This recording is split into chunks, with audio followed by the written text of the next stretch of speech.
Welcome to another episode of Legends, Lore, and Lies, a podcast where the stories of the mysterious and unexplained come to life.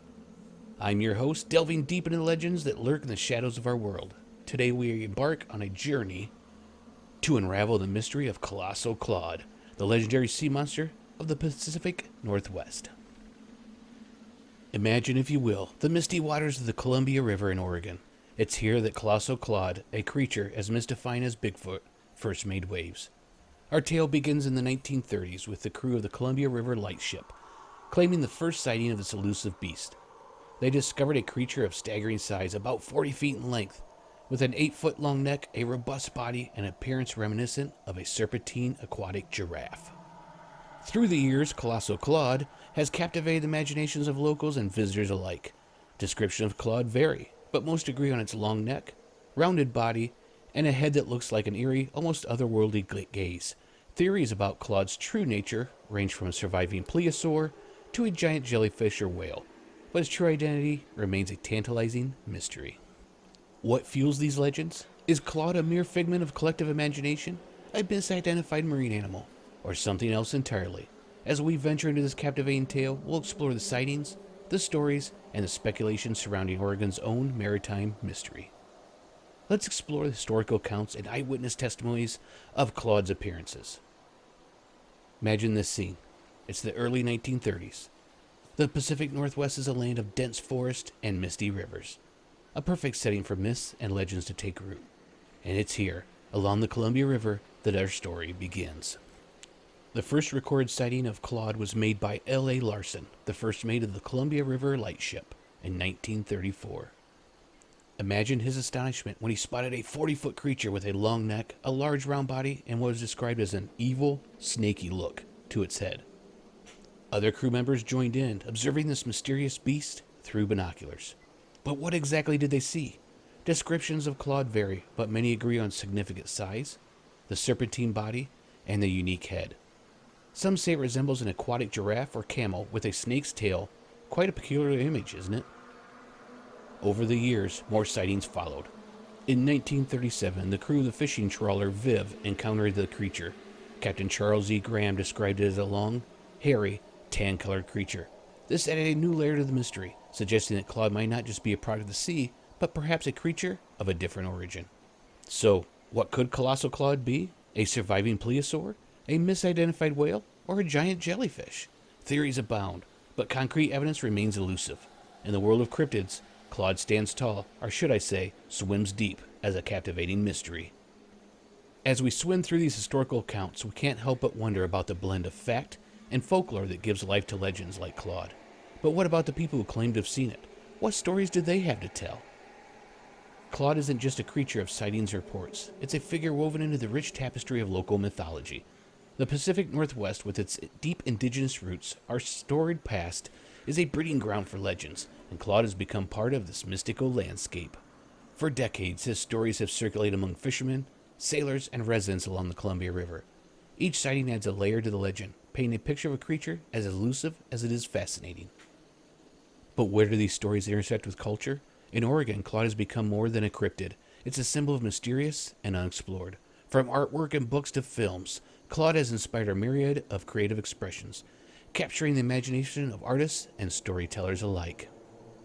This brings us to an intriguing question. Why do such legends endure? Perhaps it's our inherent love for mysteries or the thrill of the unknown. Claude, much like other legendary creatures, represents our quest to understand the unexplained, to explore the depths beyond our reach. As we ponder these tales, let's not forget the personal accounts and encounters with Claude. These stories bring a human element to the legend, bridging the gap between myth and reality.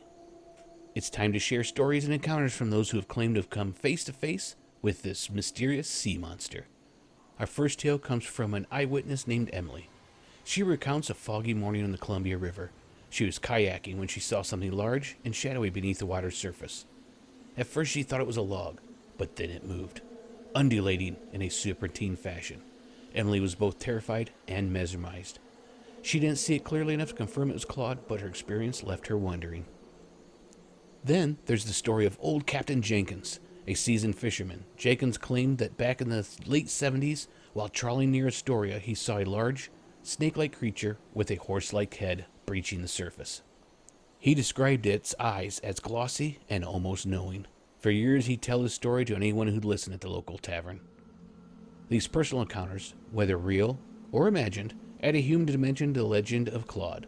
They remind us that sometimes the line between reality and myth is as fluid as the waters where Claude is said to reside.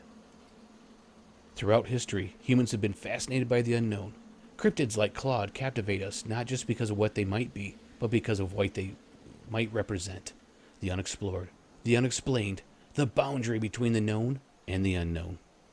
Despite the lack of concrete evidence, sightings of Claude continue to surface now and then. Some dismiss these as misidentifications or hoaxes, but for others, they represent a tantalizing possibility. Could there be unknown creatures lurking in the depths of our oceans and rivers? The ongoing fascination with Claude and other cryptids speaks to a deeper aspect of human nature. It's our curiosity, our desire to explore and understand the world around us. These legends challenge our perceptions and invite us to consider the mysteries that still exist in our modern, scientifically driven world.